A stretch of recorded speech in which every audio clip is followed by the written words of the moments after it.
Electric permittivity dielectric constant के ऊपर ਹੁਣ जिस तरह फर्स्ट क्वेश्चन की पूछ रहे ਤੁਹਾਨੂੰ कि right the dimensional formula of electric permittivity. ਹੁਣ इलेक्ट्रिक परमिटिविटी क्योंकि ਸਾਨੂੰ पता force is equal to 1 over 4 pi epsilon naught q1 q2 by r square है। तो परमिटिविटी दा फार्मूला बन गया। ਹੁਣ बेटा एक कूलम है पर कूलम यूनिट है। ਹੁਣ इधरों ਆਪਾਂ देखना क्योंकि करंट ਹੁੰਦਾ चार्ज ओवर टाइम, तो चार्ज हो जाएगा करंट इनटू टाइम। ਹੁਣ करंट ਦਾ डायमेंशनल फार्मूला ਅਸੀਂ लिखते हैं एम्पीयर और टाइम ਦਾ है t, सो ये आ गया एम्पीयर टाइम। ठीक है। फोर्स दा डायमेंशनल फार्मूला होता है mlt-2 और डिस्टेंस दा सो ये बन जाना ਤੁਹਾਡਾ m-1 l³ नीचे ऊपर चला गया, t आ वाला t ऊपर जाके +2 है ना, अभी +2 है तो t4 और आ 2a है। ये परमिटिविटी का डायमेंशनल फार्मूला है ना। क्वेश्चन नंबर 1 का सॉल्यूशन है ये।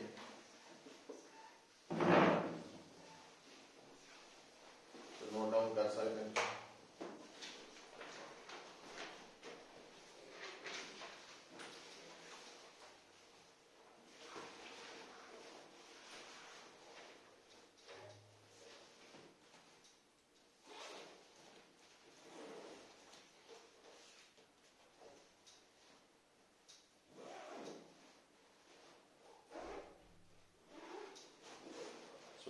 असाइनमेंट 1 सी बारे डिस्कस कर रहे हैं। वैसे तो ये मैं सॉल्यूशंस पाते या ग्रुप च ना, और आप असाइनमेंट जो डिस्कस कर रहे हैं।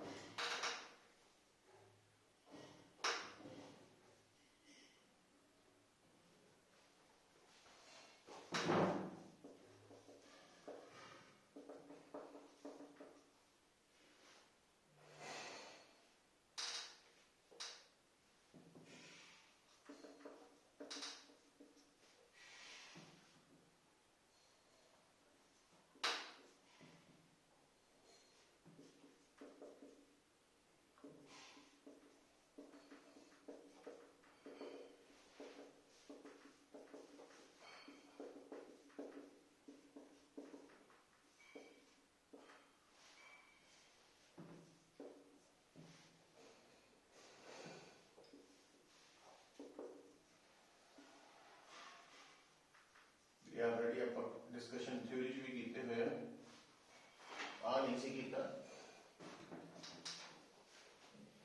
क्योंकि क्वेश्चन नंबर 2 जो कह रहा है कि absolute permittivity of free space की वैल्यू लिखो, आप लिखती याद लिखी।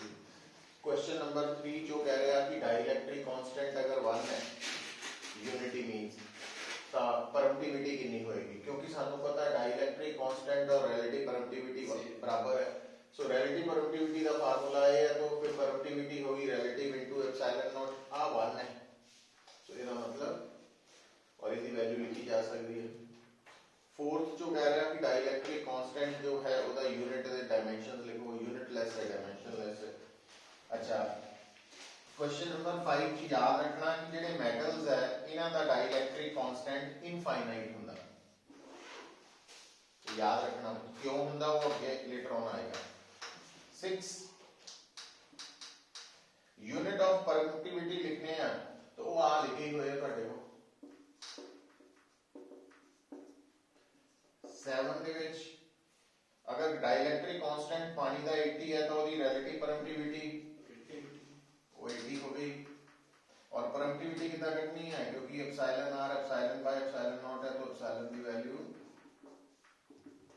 80 एप्सिलॉन नॉट। हम तुसी एप्सिलॉन नॉट की वैल्यू पुट कर सकते हैं ना।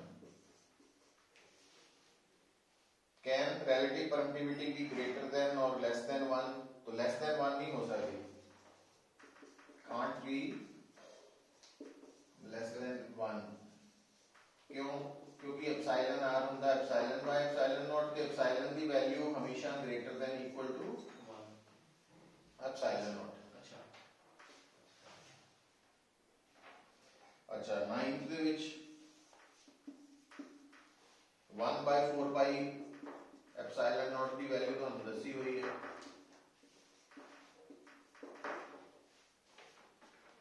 how does the dielectric constant of a medium change with rise in temperature it decreases घटदा याद रखना with rise in temperature तो 11 में कहता how does permittivity of medium is related to relative permittivity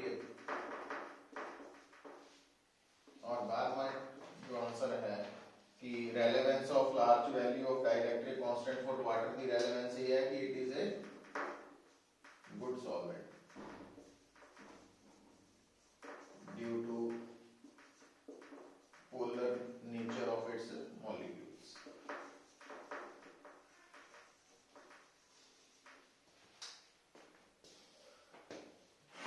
तो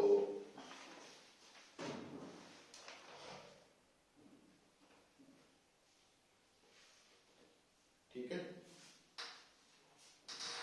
तो ये स्ट्रेट फॉरवर्ड क्वेश्चन सी कोई ज्यादा एफर्ट्स की लोड नहीं है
असाइनमेंट क्योंकि ਆਪਾਂ ਕੂਲਮ ਲਾ ਬਾਰੇ डिस्कस कर लिया सी तो असाइनमेंट नंबर 1D निकालना पहला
देखो एक्चुअली गल देखो पुत्र बार बार तुहानू दस रहे हैं कि आम तौर पे हर स्टूडेंट की ज्यादातर स्टूडेंट्स की प्रॉब्लम ये होंगी है भी जी असी थ्योरी आती है बट न्यूमेरिकल्स नहीं होंगे ठीक है तो एक्चुअली ਥਿਊਰੀ ਨਹੀਂ ਆਉਂਦੀ, ਮਤਲਬ ਉਹ ਥਿਊਰੀ ਆਉਣ ਦਾ ਮਤਲਬ ਇਹ ਸਮਝਦੇ ਆ ਵੀ ਉਹਨਾਂ ਨੇ ਕ੍ਰੈਮਿੰਗ ਕਰ ਲਈ ਤੇ ਉਹ ਥਿਊਰੀ ਆ ਗਈ। ਐਕਚੁਅਲੀ ਥਿਊਰੀ ਆਉਣ ਦਾ ਮਤਲਬ ਹੈ ਕਿ ਜਦੋਂ ਅਸੀਂ ਕਿਸੇ ਚੀਜ਼ ਨੂੰ ਯਾਦ ਰੱਖਿਆ ਵਾ, ਕੋਈ ਸਟੇਟ ਜਿੱਦਾਂ ਕੂਲਮਜ਼ ਲਾ ਯਾਦ ਕਰ ਲਿਆ, ਤਾਂ ਨਾਲ ਇਹ ਵੀ ਯਾਦ ਰੱਖਣਾ ਉਨਾ ਹੀ ਜ਼ਰੂਰੀ ਹੈ ਕਿ ਉਹ ਕਿਸ ਸਿਚੁਏਸ਼ਨ ਲਈ ਸਾਡੀ ਹੈਲਪ ਕਰੇਗਾ। ਠੀਕ ਹੈ ਕਿ ਨਹੀਂ?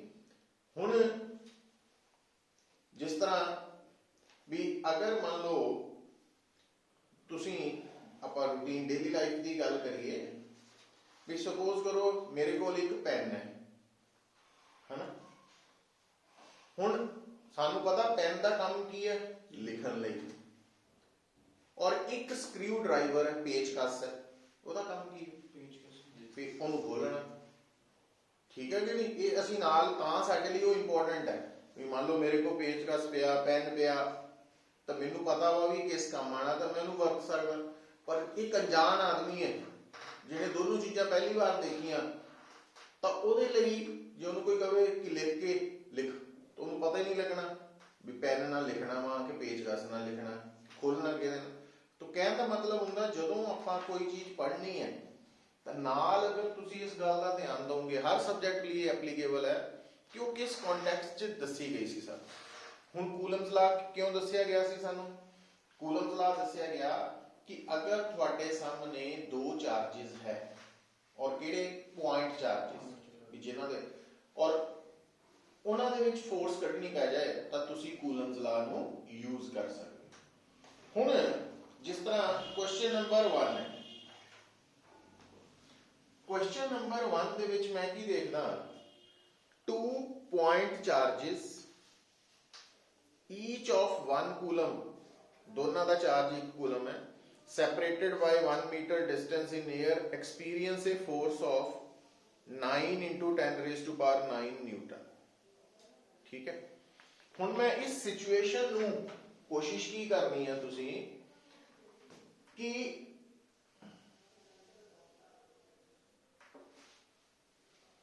1 ਕੂਲਮ ਦੇ ਦੋ ਚਾਰजेस ਹੈ, ਦੂਰੀ ਦੋਨਾਂ ਦੇ ਵਿੱਚ 1 ਮੀਟਰ ਹੈ, ਔਰ ਦੋਨਾਂ ਦੇ ਵਿੱਚ ਫੋਰਸ ਜਿਹੜੀ ਵੈਕਿਊਮ ਵਾਲੀ ਹੈ ਉਹ ਕਿੰਨੀ ਹੈ, 9 into 10 ਕੂਲਮ ਨਿਊਟਨ, ਸੌਰੀ।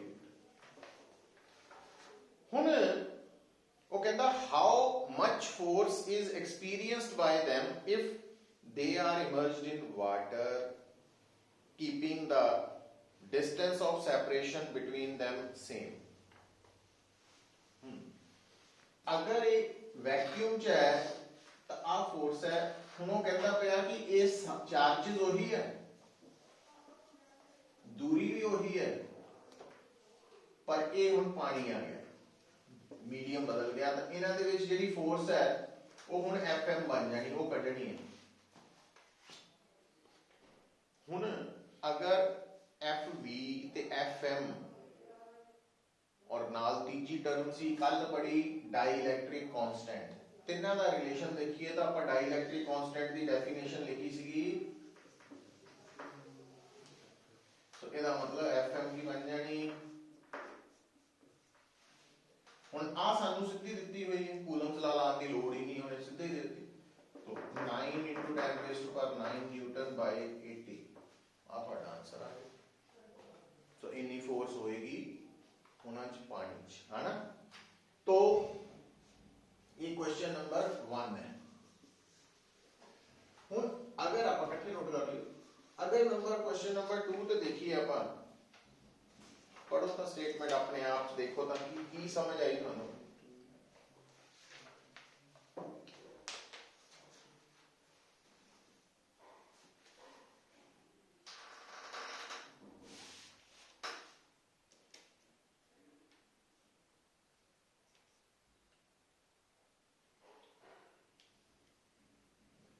दो इलेक्ट्रॉन पॉइंट चार्जेस, दोनों के विच दूरी दिती हुई है कुछ, पर वो दिती नहीं है, मतलब कटनी है, और दो इलेक्ट्रॉन्स दे विच जिहड़ी फोर्स है वो कितनी है,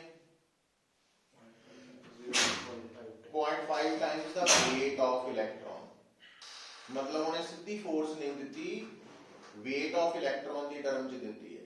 सो इसदा मतलब आपां की नोट करना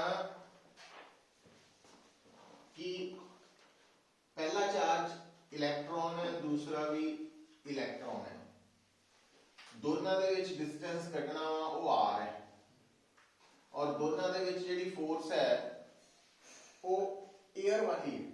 हुण कल भी दस्सिया सी तुहानूं कि वैक्यूम फ्री स्पेस ते एयर तीनों इको केस ही लैके चलने क्योंकि एयर दा परमिटिविटी भी आलमोस्ट वैक्यूम वाली है ना।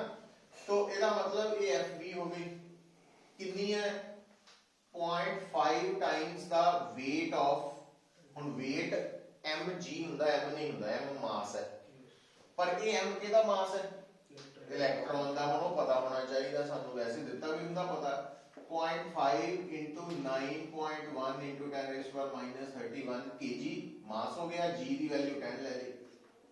आ बन गई साडी फोर्स ਜਿਹੜੀ ਉਹਨੇ ਸਿੱਧੀ ਨਹੀਂ ਦਿੱਤੀ ਸੀ ਜਿੱਦਾਂ ਇੱਥੇ ਸਿੱਧੀ ਦਿੱਤੀ ਸੀ ਨਿਊਟਨ ਚ ਉਹਨੇ ਘੁਮਾ ਫਿਰਾ ਕੇ ਗੱਲ ਕੀਤੀ ਘੁਮਾ ਫਿਰਾ ਕੇ ਵੀ ਕੀ +1 ਵਾਲੀ ਗੱਲ mg ਤੋਂ ਜੋੜਤੀ ਹੈ ਨਾ।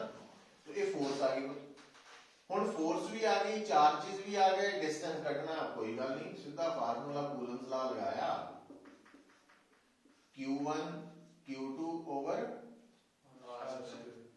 ਹੁਣ मैं q1 q2 की जगह e लिखता सो ਹੁਣ r2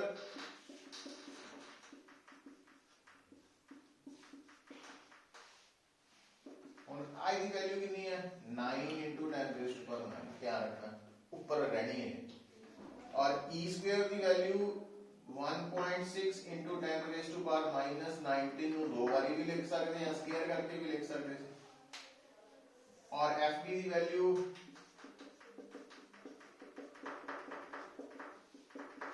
लो तो ये r स्क्वायर आया काली नहीं करनी तो r कितना आ जाएगा अंडर रूट च रख लेना तो ये मीटर च आंसर आएगा है ना पता लग गया। हुण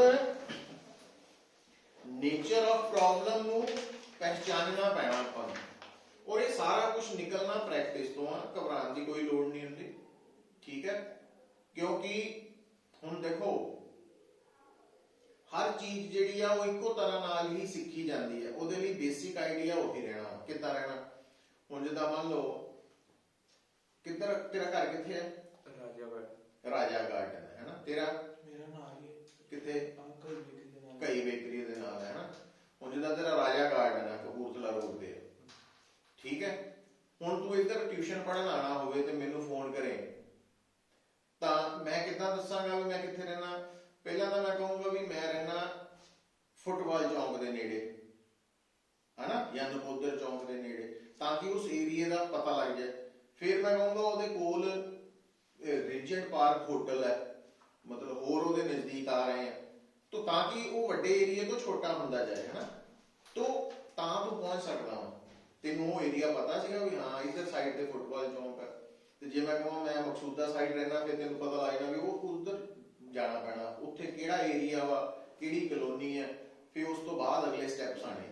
सो इदा ही कोई भी प्रॉब्लम का सोल्यूशन जिहड़ा मिलना वा सानू वो पहचाननी पैनी है भी किस टॉपिक नाल रिलेटेड है ठीक है।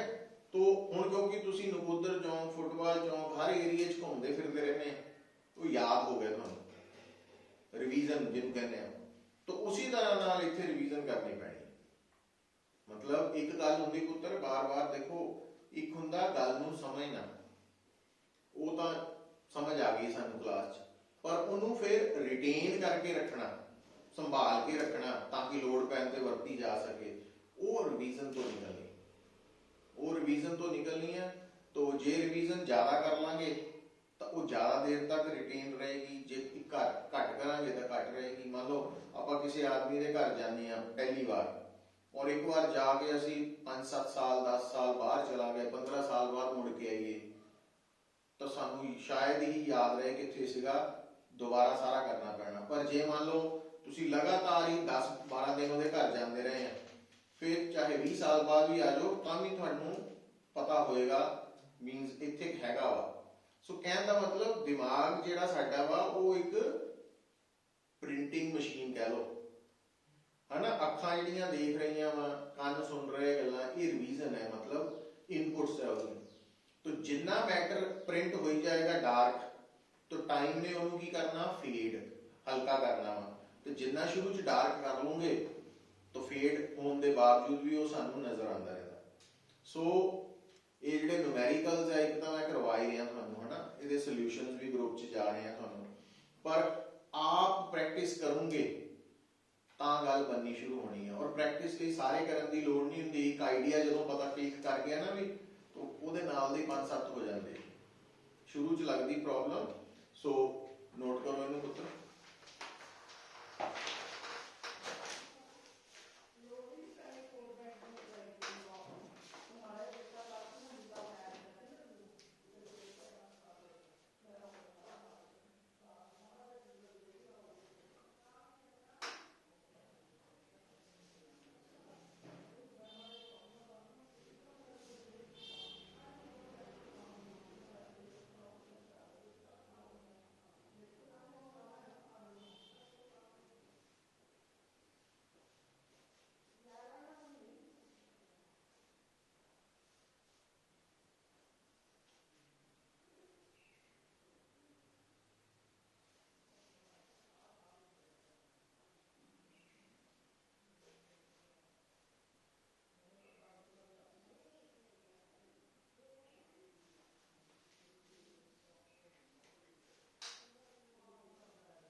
थर्ड देखो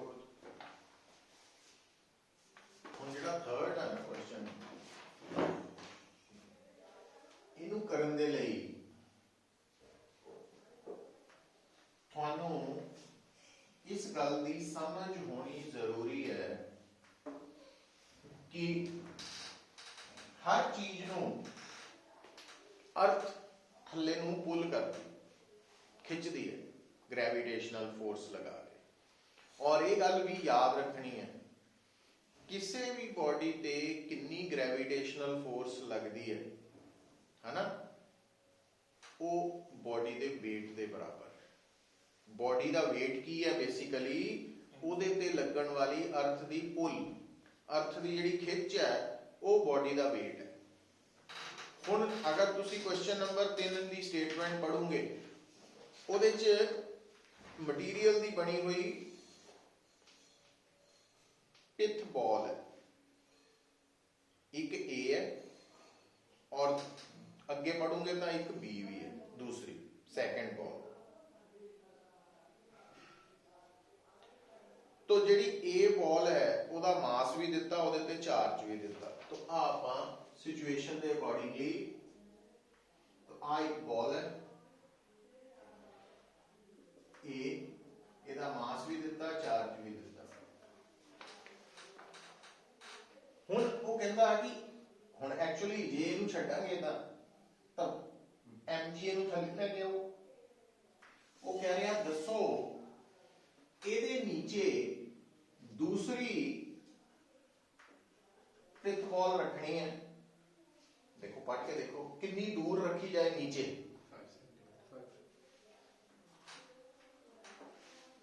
ताकि ए वाली बॉल स्टेशनरी रहे, मतलब ये नीचे ना आए। तो मतलब की होया सोचने की लोड़ है। तो ਆਪਾਂ ਇਹਦੇ ਤੇ ਚਾਰਜ ਲੱਭਣਾ, ठीक है, और वो चार्ज का मैग्नीट्यूड भी लभना ते नेचर भी लभनी है। और सिचुएशन ये है कि इस बॉल दे करके ये बॉल नीचे नहीं आ रही। हुण किहड़ी चीज ने नीचे नहीं आना, जिहड़ी इक्विलिब्रियम च उत्थे ही खड़ी है।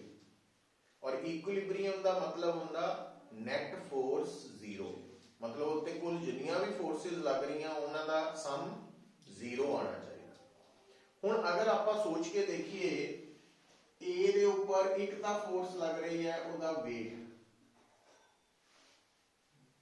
दूजी कौन लगूगी, ए दे कोल भी चार्ज है बी कोल भी चार्ज है, तो बी वाला चार्ज ए वाले चार्ज पे इलैक्ट्रिक फोर्स लगाऊगा। हुण इलैक्ट्रिक फोर्स किधर नूं लगनी चाहिए है, mg दे ऑपोजिट, तां ही कैंसल आउट हो सकता।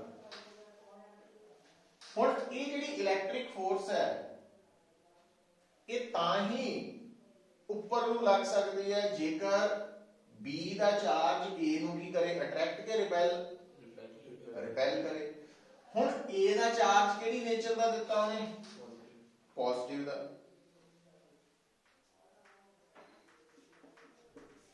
ਇਹਦਾ मतलब बी दा चार्ज भी पॉजिटिव नेचर का होना चाहिए, पहली गल पता लग। हुण दूसरी गल ते आईए मैग्नीट्यूड कढना। हुण वो किद्दां कढिया जाए, सिचुएशन ये है कि एफ mg दे, हुण एफ किद्दां कढदे आपां, 1 by q1 आ की बन गया r। ਇਹਦਾ मतलब q डैश कटना ना आप किहदे बराबर हो जू, mg r square 4 pi epsilon not नीचे q। हुण m की वैल्यू देखो कितनी दित्ती है, 8 ग्राम, ਉਹਨੂੰ किलोग्राम बना लिया। g की वैल्यू 10 है, r की वैल्यू 5 सेंटीमीटर नूं मीटर च बनाना कितना, 5 × 10⁻², नाल स्क्वायर भी है। नीचे q है, q कितना, और 4 पाई एप्सिलॉन नॉट की हुण ध्यान रखना 1 by 4 पाई एप्सिलॉन नॉट हुंदा 9, ते ये उल्ट हो जाना, मतलब 1 by 9 आ साडा सारा डाटा आ गया, इनू सॉल्व कर दो बस, है ना। तो सिचुएशन नू स्टडी करो पहला।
ठीक है पुत्र, तुम सॉल्व कर लेना ठीक है ना।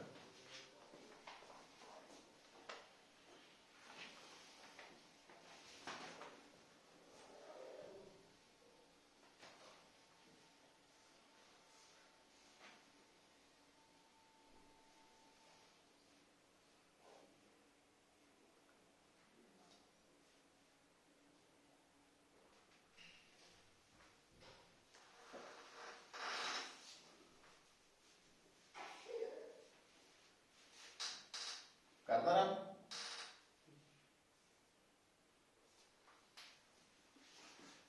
फोर्थ क्वेश्चन देखो,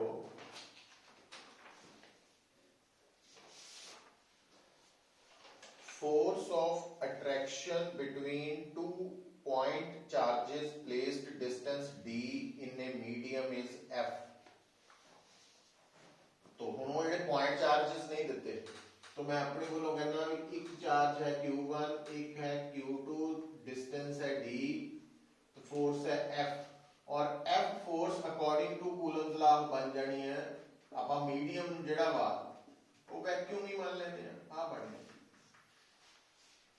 ਹੁਣ अगली लाइन जो तुम पढ़ते हैं वो कहता what distance apart should these charges be kept in the same medium so that force becomes F/3 घट जाए। ਹੁਣ ਇੱਕ ਤਾਂ ਗੱਲ मीडियम ਉਹੀ ਰਿਹਾ, ਇਹਦਾ ਮਤਲਬ ਜੇ ਪਹਿਲਾ ਵੈਕਿਊਮ ਹੈ ਤਾਂ ਦੂਜਾ ਵੀ ਵੈਕਿਊਮ ਹੀ ਰਹਿਣਾ। तो ਹੁਣ ਕਹਿੰਦਾ ਕਿੰਨਾ डिस्टेंस, तो मान लो कितना डिस्टेंस है r है, नवा डिस्टेंस। हुन फोर्स कितनी रह गई F/3। हुन कूलम्स लॉ के अकॉर्डिंगली फोर्स किसके बराबर होनी चाहिए है 1/4 पाई एप्सिलॉन नॉट। हुन आ इक्वेशन और आ इक्वेशन दा रिलेशन एक्चुअली आपा r की वैल्यू कटनी, नवा डिस्टेंस पुराने डिस्टेंस की टर्म च कटना, कितना करांगे रेशियो ले सकते हैं, डिवाइड कर सकते हैं, या इधरों f की वैल्यू पुट कर दो, जिदा भी तुहानू सूट करता है इधरों पुट कर दो f की वैल्यू। सो 1/3 आ वाला अलग हो गया, f की वैल्यू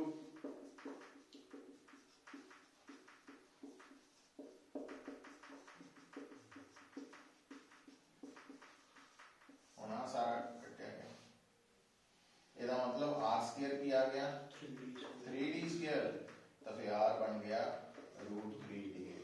नवा डिस्टेंस इतना होना चाहिए इसके सिचुएशन।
फिफ्थ दी स्टेटमेंट पढ़ो।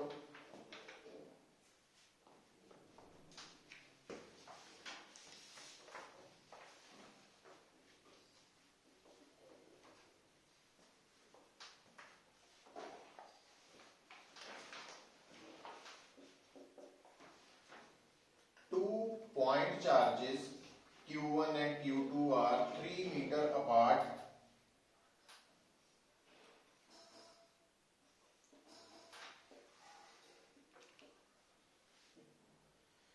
and their combined charge is 20 micro. Combined का मतलब दोनों दे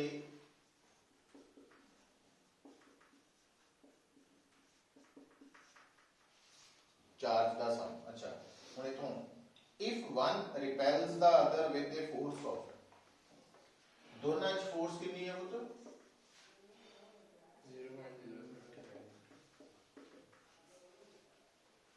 तो what are the charges Q1 Q2 the value ਕੱਢੋ ਹੁਣ ਇੱਕ ਗੱਲ ਸਮਝਣ ਦੀ ਲੋੜ ਕੀ ਹੈ दोनों की कर रहे एक दूसरे ਨੂੰ ਇਹਦਾ मतलब अगर आ पॉजिटिव है तो आ भी पॉजिटिव है और इस करके Q1 और Q2 प्लस किया ਆਪਾਂ ना ਜੇ ਉਹਨੇ ਕਿਹਾ ਹੁੰਦਾ कि ਇਹ ਜਿਹੜੀ ਫੋਰਸ ਹੈ ਅਟਰੈਕਸ਼ਨ ਹੈ ਫਿਰ ਇਹਦਾ मतलब ਇੱਕ ਪਲੱਸ ਹੋਣਾ ਸੀ ਇੱਕ ਮਾਈਨਸ ਸੋ ਇੱਥੇ ਫਿਰ ਉਹਨਾਂ ਦਾ ਕੰਬਾਈਨਡ ਮਾਸ ਚਾਰਜ ਕੀ ਆਣਾ ਸੀ ਇੱਕ Q1 plus minus Q2 total charge फिर ਤਾਂ ਬਣਨਾ ਸੀ ਅਲਜੈਬਰਿਕ ਸਮ ਅੱਛਾ ਹੁਣ Q1 Q2 ਕੱਢਣ ਦੇ ਲਈ ਆ ਕੂਲਮਸ ਲਾ ਦੇ ਅਕੋਰਡਿੰਗਲੀ ਇੱਥੇ ਕੂਲਮਸ ਲਾ ਅਪਲਾਈ ਕਰੀਏ ਕੂਲਮਸ ਲਾ ਕੀ ਹੁੰਦਾ F is equal to 1 by 4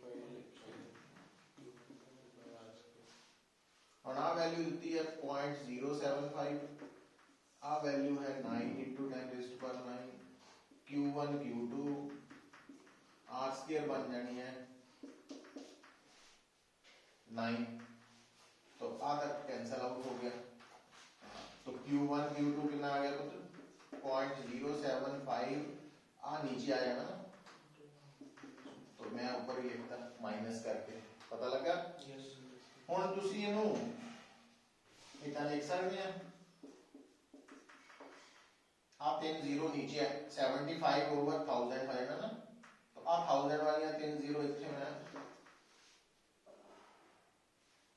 पता लगा है मैथमेटिक्स है ऐसा तो आप बना लिया इस तरह हुण आ नंबर 2 बन गए हुण थानू पता जे तुहाडे सामने दो अननोन दी वैल्यू कटनी होए तो थानू दो इक्वेशंस चाहिए पहली इक्वेशन आ बन चुकी है दूसरी आ बना ली कूलम्स ला हुण की करिए सॉल्व करने का तरीका अलग अलग हो सकता है अलग मींस भी मैं इतना भी कर सकता भी इथों Q1 की वैल्यू की लिखांगा 75 into 10 raised to power -12 over Q2 वो इथे पुट कर सकता एक तरीका दा है दूसरा मतलब ये इत्थे तक फिजिक्स खत्म हो गई है ਹੁਣ ਇਹਨੂੰ ਸੋਲਵ ਕਰਨ ਦੇ ਲਈ ਜਿਹੜਾ ਤੁਹਾਨੂੰ 9th 10th ਤੱਕ ਦੱਸੇ ਜਾਂਦੇ ਫਾਰਮੂਲਾਜ਼ ਮੈਥ ਦੇ ਉਹਨਾਂ ਨੇ ਕੰਮ ਆਣਾ ਹੁਣ ਇੱਕ ਆਇਡੈਂਟੀਟੀ ਹੁੰਦੀ ਸ਼ਾਇਦ ਤੁਹਾਨੂੰ ਯਾਦ ਹੋਏ a b ਦਾ whole square is equal to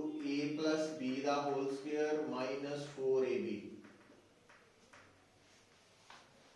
check ਕਰਕੇ ਦੇਖ ਲਓ ਆ ਲੈਫਟ ਸਾਈਡ बननी है q1 square plus q2 square -2q1 q2 आ बननी है q1 square plus q2 square plus 2q1 q2 -4 वही सेम टर्म अच्छा हुण पुत्र आ वैल्यू कितनी है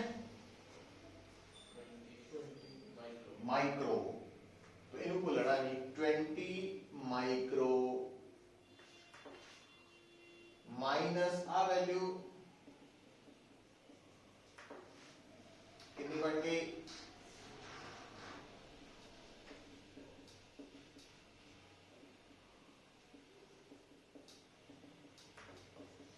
ਹੁਣ ਆ ਕਾਮਨ ਨਿਕਲ ਆਇਆ ਮੈਂ ਬਹੁਤ ਡਿਟੇਲ ਦੇ ਵਿੱਚ ਤੁਹਾਨੂੰ ਦੱਸ ਰਿਹਾ ਤੁਸੀਂ ਸਟੈਪਸ ਨੂੰ ਛੱਡ ਵੀ ਸਕਦੇ ਆ है ना सो आ वैल्यू आ गई ਇਹਦੀ ਤਾਂ ਆ ਕਿੰਨੀ ਰਹਿ ਗਈ ਵੈल्यू ਫਿਰ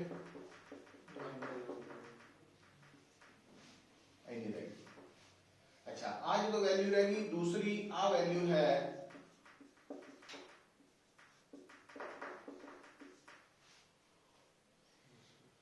ਹੁਣ ਦੋਨਾਂ ਨੂੰ ऐड करो है ना तो ये बन गया 30 तो जे अपना तो Q1 की वैल्यू आ गई 15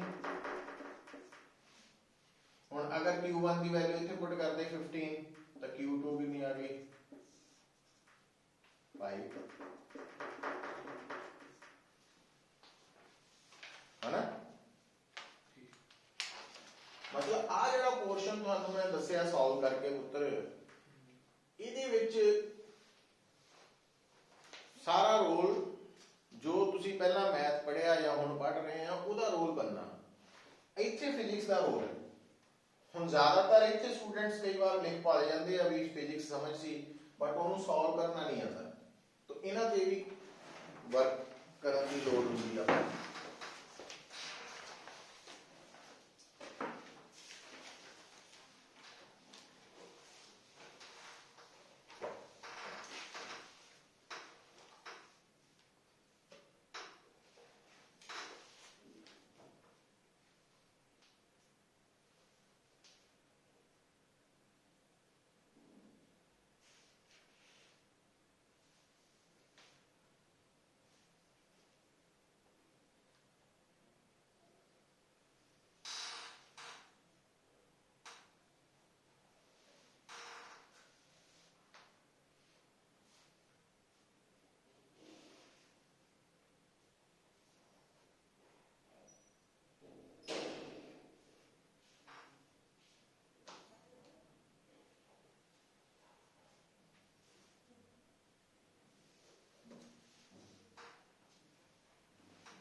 हो गया बेटा। अच्छा जिहड़ा क्वेश्चन नंबर 6 है उसका आंसर आप एडवांस च लिख सकते हैं। हाले आप what is the importance of Coulomb's law in vector form आप जिहड़ा कूलम्स लॉ पढ़िया है ना ਉਹਦੇ ਚ ਅਸੀਂ सिर्फ हाले लिखना सीखिया how to find magnitude of electric force between two point charges. Mathematically direction कितना दसनी है फोर्स की तो जे वो भी नाल सीख लांगे तो वो vector form of Coulomb's law होएगा जिहड़ा कि इस तो अगे करांगे आप। तो पर आप इत्थे दस सकते हैं कि इसकी इंपॉर्टेंस की है। तो क्वेश्चन नंबर 6 का आंसर तुसी लिख सकते हैं कि in vector form both magnitude and directions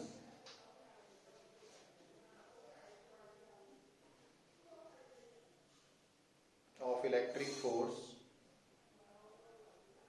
can be determined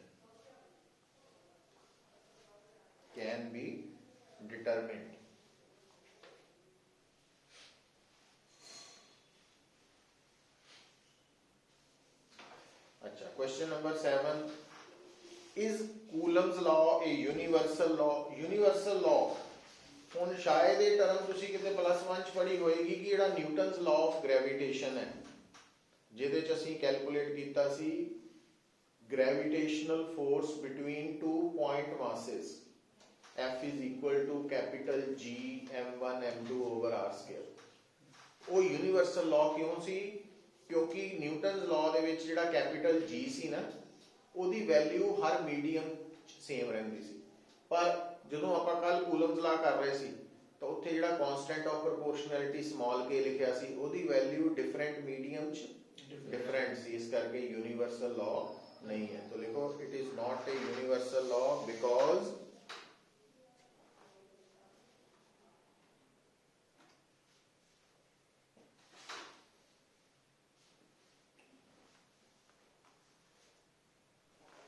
the value of electric force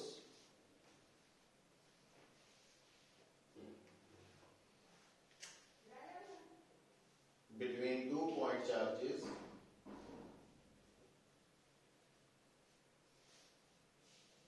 also depends on,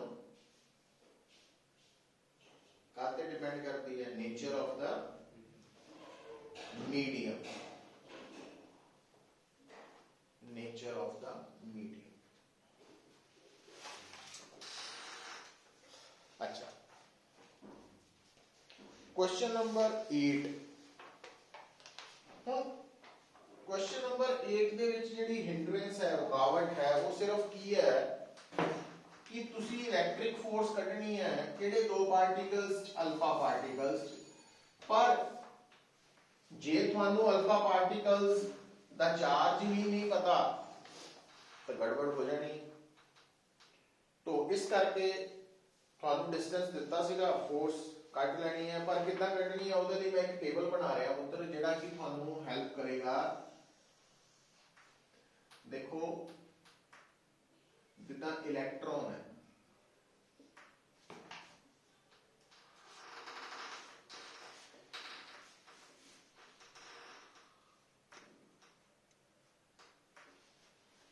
ਇਹਦੇ ਬਾਰੇ ਸਾਨੂੰ ਪਤਾ ਵੀ ਇਹਦਾ ਚਾਰਜ ਮਾਈਨਸ ਨੈਗੇਟਿਵ ਹੈ, ਮਾਈਨਸ ਹੀ ਹੈ, ਔਰ ਮਾਸ ਇਹਦਾ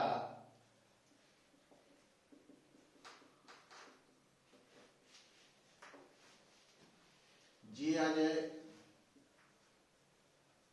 पॉजिट्रॉन,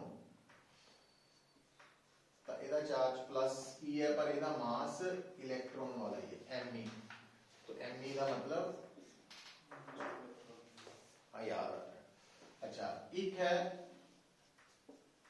प्रोटॉन, प्रोटॉन का प्लस ही है, और मास ऑफ प्रोटॉन को mp 1.67 into 10 raised to power minus 27 kg। ਤੇ ਇੱਕ ਹੈ ड्यूट्रॉन। ड्यूट्रॉन बेसिकली वो पार्टिकल है ਜਿਹਦੇ अंदर एक प्रोटॉन है, एक न्यूट्रॉन है ना। P मतलब प्रोटॉन, N मतलब न्यूट्रॉन। हुण ਇਹਦਾ चार्ज प्रोटॉन करके है, तो P प्रोटॉन है, N न्यूट्रॉन है। अच्छा, मास ऑफ प्रोटॉन ते mass of neutron almost same है, थोड़ा फर्क होता बट सेम मान के चलने हैं। वैसे न्यूट्रॉन का मास प्रोटॉन ना थोड़ा ज्यादा होता, हल्का जिहा, पर वो फर्क नहीं लेना। तो हुण ड्यूट्रॉन एक प्रोटॉन एक न्यूट्रॉन तो मिलके बनया, चार्ज प्रोटॉन करके ही है प्लस ई, ਤੇ ਜਿਹੜਾ ਮਾਸ ਹੈ ਦੋਨਾਂ ਕਰਕੇ ਹੈ। ਹੁਣ ਕਿਉਂਕਿ ਨਿਊਟਰੋਨ ਦਾ ਮਾਸ ਵੀ ਉਨਾ ਹੀ ਕੀ ਹੈ ਜਿੰਨਾ ਪ੍ਰੋਟੋਨ ਦਾ, ਇਹਦਾ ਮਤਲਬ ਆਪਾਂ ਮਾਸ ਆਫ ਡਿਊਟਰੋਨ ਕੀ ਲਿਖ ਸਕਦੇ ਆ, ਪ੍ਰੋਟੋਨ ਨਾਲੋਂ ਡਬਲ, ਕਿਉਂਕਿ ਨਿਊਟਰੋਨ ਦਾ ਮਾਸ ਵੀ ਤਾਂ ਉਨਾ ਹੀ ਹੈ ਨਾ। ਇसी ਤਰ੍ਹਾਂ ਨਾਲ ਜਿਹੜਾ ਅਲਫਾ ਪਾਰਟੀਕਲ ਹੈ, ਅਲਫਾ ਪਾਰਟੀਕਲ ਬੇਸਿਕਲੀ ਦੋ ਪ੍ਰੋਟੋਨਸ ਤੇ ਦੋ ਨਿਊਟਰੋਨਸ ਤੋਂ ਬਣੇ, ਹੀਲੀਅਮ ਨਿਊਕਲੀਅਸ है बेसिकली। तो हुण दो प्रोटॉन्स करके दा चार्ज है +2e ते मास कितना बन गया, प्रोटॉन नालों 4। तो आ इंफॉर्मेशन भी नोट डाउन कर लो ना।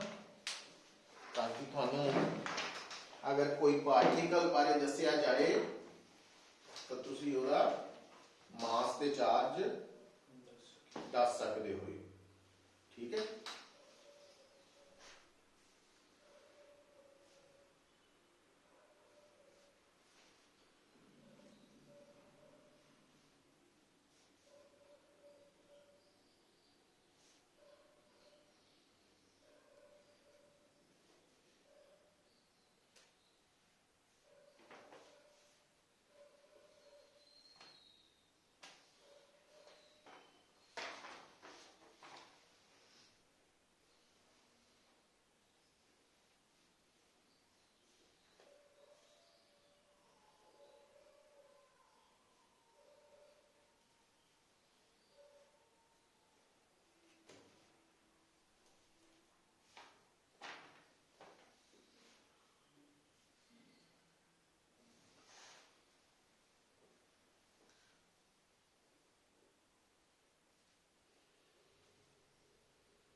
ਹੁਣ बेटा ਇਹਦਾ मतलब ਤੁਸੀਂ क्वेश्चन नंबर 8 इजीली कर सकते हैं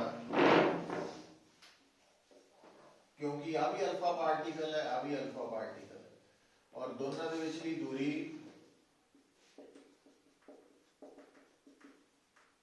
तो f is equal to 1 over 4 by epsilon naught q1 q2 over r square आता है 9 into 10 raised to 9 आ भी 2e है और आ भी 2e है इसका मतलब 4e स्क्वायर और r स्क्वायर का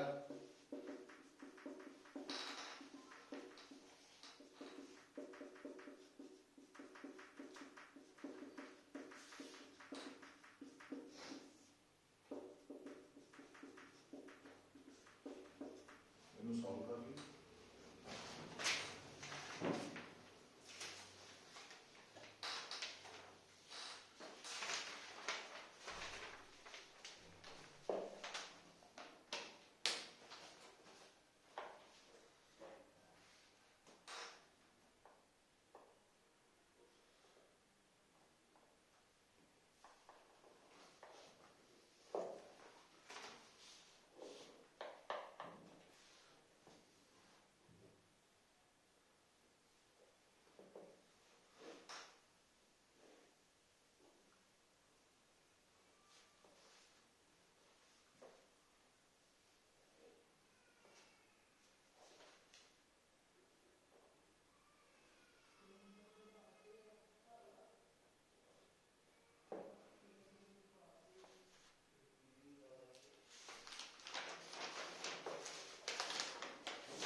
ठीक है बेटा।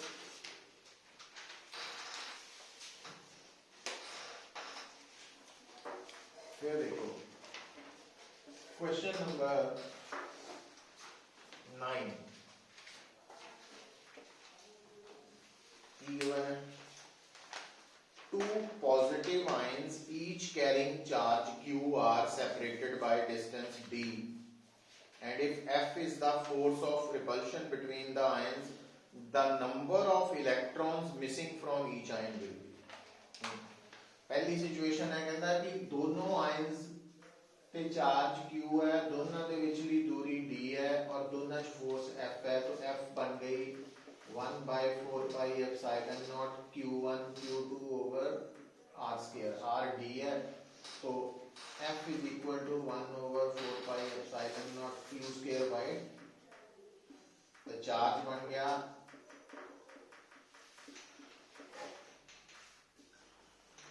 आई बन गया। पर उन्हें चार्ज नहीं पूछा, वो कहता दसो भी ये जिहड़ा चार्ज है ये किन्ने इलैक्ट्रॉन्स दे मिसिंग करके है। हुण इत्थे याद आना चाहिए, एक कंसैप्ट पढ़ने आ, क्वांटाइजेशन ऑफ चार्ज। किसी भी बॉडी का चार्ज इलैक्ट्रॉन्स की एडिशन या रिमूवल करके है। हुण इन्हां आइंस ते किहड़ा चार्ज है पॉजिटिव, इसदा मतलब इलैक्ट्रॉन्स रिमूव होए है। तो जे इलैक्ट्रॉन्स रिमूव होए है तो Q की वैल्यू जिन्ने इलैक्ट्रॉन्स रिमूव होए है इंटू एक इलैक्ट्रॉन का चार्ज। जे ये चार्ज नेगेटिव है तां भी n ही रहना वा, n जिन्ने इलैक्ट्रॉन्स ऐड होए है इंटू एक इलैक्ट्रॉन का, है ना। सो इत्थे Q मतलब दूसरा कंसेप्ट आ गया क्वांटाइजेशन वाला। सो n कढना आपां,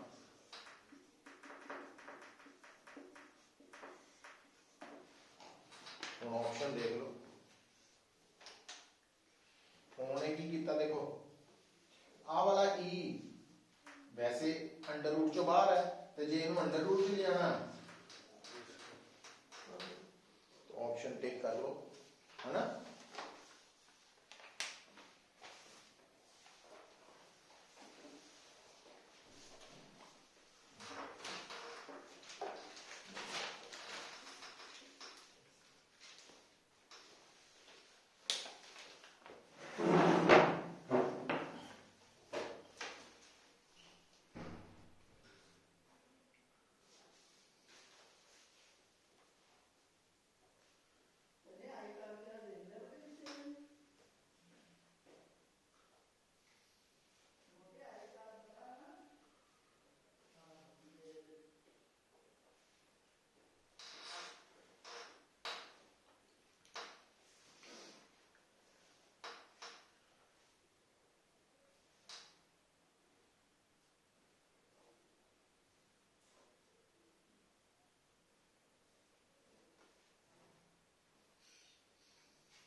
सेम क्वेश्चन पुत्र 16 भी है, देखो 16, बस ओदे च की फर्क है,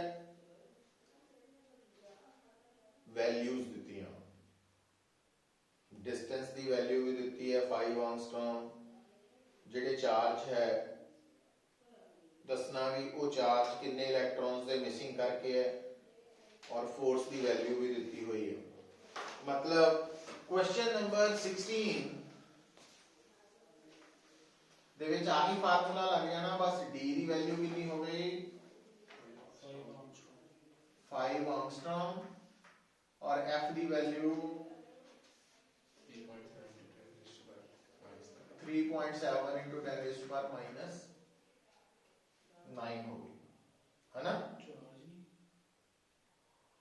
नहीं नहीं फोर्स है ना, मतलब न्यूटन च, ठीक है। इसका मतलब आप अगर ये हिसाब ना इतना चलिए तो आप नंबर ऑफ मिसिंग इलेक्ट्रॉन्स कटने हैं, तो n की वैल्यू की हो गई 4 पाई एप्सिलॉन नॉट की वैल्यू की है 1 बाय, इसे ध्यान रखना आ वैल्यू लिखती पूरी d स्क्वायर, एंगस्ट्रॉम की वैल्यू होंगी 10 रेज़ टू पावर -10, फोर्स की वैल्यू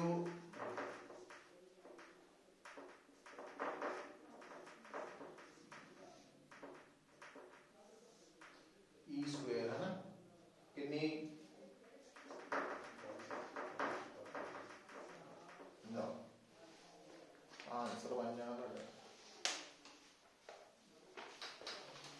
ਤੁਸੀਂ ਇੱਥੇ d ਦੀ ਜਗ੍ਹਾ ਸਮਾਲ r ਵੀ ਵਰਤ ਸਕਦੇ ਆ ਇੱਕੋ ਚੀਜ਼ ਹੀ ਹੈ ਸਿੰਬਲ ਹੈ ਦੋ ਚਾਰजेस ਦੇ ਵਿੱਚ ਦੀ ਦੂਰੀ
ठीक है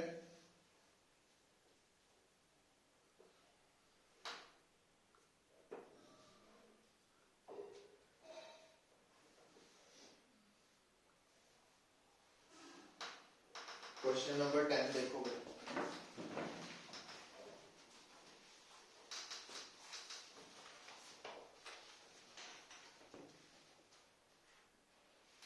क्वेश्चन नंबर 10 ਦੇ ਵਿੱਚ ਕਹਿ ਰਿਹਾ ਕਿ ਅਗਰ ਆਪਾਂ ਦੋ ਚਾਰजेस ਦੇ ਵਿੱਚ ਡਿਸਟੈਂਸ ਨੂੰ 20% ਵਧਾ ਦਈਏ ਤਾਂ ਫੋਰਸ ਤੇ ਕੀ ਫਰਕ ਪਏਗਾ ਪਹਿਲੀ ਗੱਲ ਘਟੇਗੀ ਹੈ ਨਾ ਇਹਦਾ ਮਤਲਬ ਸਾਡਾ ਆਨਸਰ B C ਤੇ D ਆਪਸ਼ਨ ਚੋਂ ਹੀ ਆਏਗਾ ਘਟਣ ਵਾਲੇ ਚੋਂ ਹੀ ਆਣਾ ਇੱਕ ਤਾਂ ਪਹਿਲਾਂ ਇੱਥੋਂ ਗੱਲ ਐਲੀਮੀਨੇਟ ਹੋ ਗਈ ਦੂਜੀ ਗੱਲ ਕਿੰਨੇ ਪਰਸੈਂਟ ਹੁਣ ਉਹਦਾ ਜਵਾਬ ਇਹਦਾ ਮਤਲਬ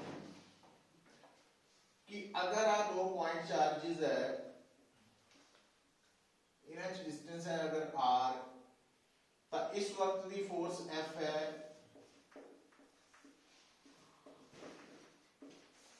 हुण नवा डिस्टेंस जेड़ा वा वो 20% वधाता मतलब r they which 20% of r होर ऐड करना ਹੁਣ 20% ऑफ r कितना मतलब v by कितना बन गया है 1 by 5 तो 6 by 5 नवा डिस्टेंस इतना हो गया तो नवी फोर्स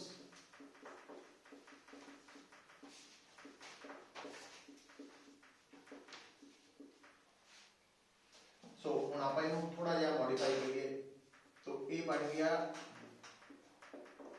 देखो यार क्योंकि यहाँ 36 या 25 ये ऊपर चल जाना ना ये मैं अलग ही करता है तो ये पुरानी फोर्स है इसका मतलब नवी फोर्स इथों यूज करके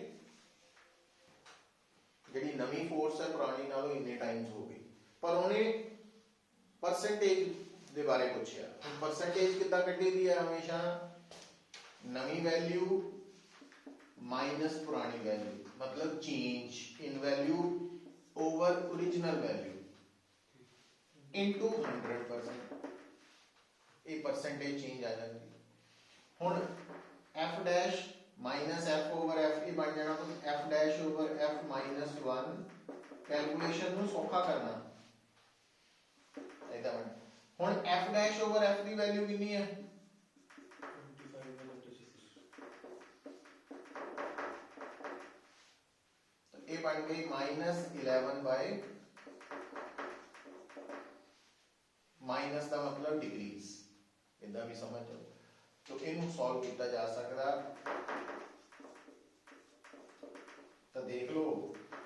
परसेंटेज चेंज हुई है ना।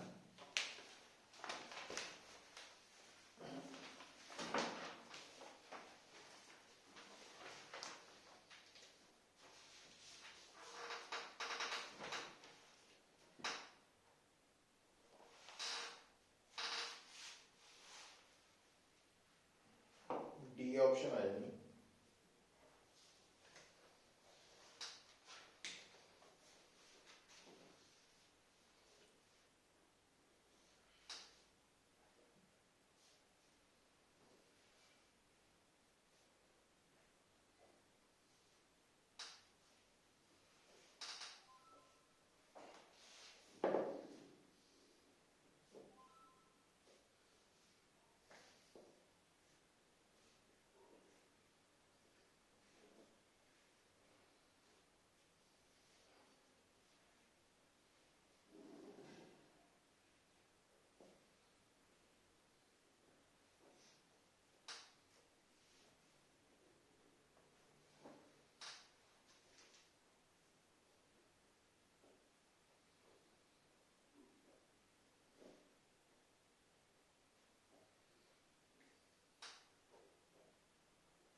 हो गया बेटा? अच्छा फिर ਆਪਾਂ 13 ਤੇ ਆ ਜਾਓ। ਸੌਕੇ ਕੁਐਸਚਨ ਦੋ ਤਿੰਨ ਕਰ ਲਈਏ ਪਹਿਲਾਂ। 13 ਜਿਹੜਾ ਨਾ ਉਹਦੇ ਚ ਜੇ ਤੁਸੀਂ ਡਾਇਗਰਾਮ ਦੇਖੋ ਤਾਂ ਅਟਰੈਕਸ਼ਨ ਹੈ, ਮਤਲਬ ਦੋਨੋਂ ਚਾਰजेस ਅਨਲਾਈਕ ਹੈ, ਤੇ ਜੇ ਅਨਲਾਈਕ ਹੈ ਤਾਂ Q1 Q2 ਦਾ ਪ੍ਰੋਡਕਟ ਲੈਸ ਦੈਨ 0 ਹੈ, ਨੈਗੇਟਿਵ ਹੈ। ਇਟ ਮੀਨਸ ਬੀ ਆਪਸ਼ਨ ਹੈ।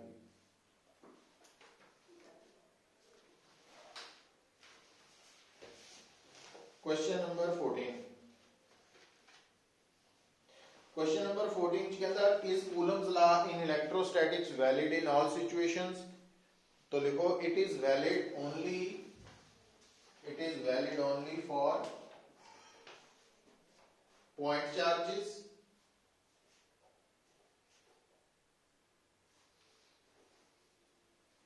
and that point charges must be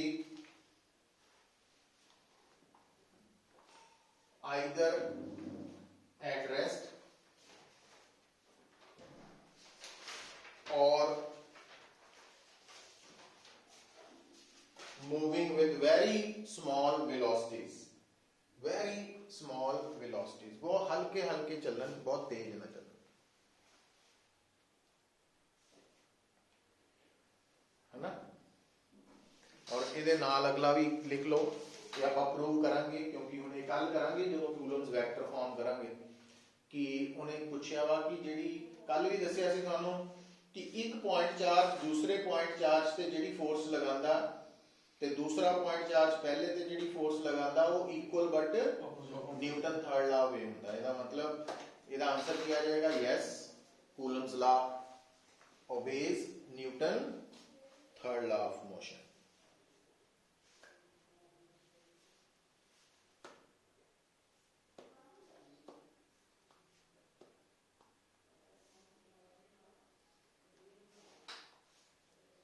ठीक है। ਸੋ ਇਹ ਹੈ ਰਿਗਾਰਡਿੰਗ ਅੱਜ ਦੀ ਅਸਾਈਨਮੈਂਟ। ਬਾਕੀ ਕੁਐਸਚਨ ਆਪਾਂ ਕੱਲ ਕਰਾਂਗੇ ਤੇ ਨਾਲ ਕੂਲਮਸ ਲਾ ਕਰਾਂਗੇ ਤੇ ਅੱਗੇ ਚੱਲਾਂਗੇ। ਇੱਥੇ ਤੱਕ ਲੱਗੀ ਸਮਝ?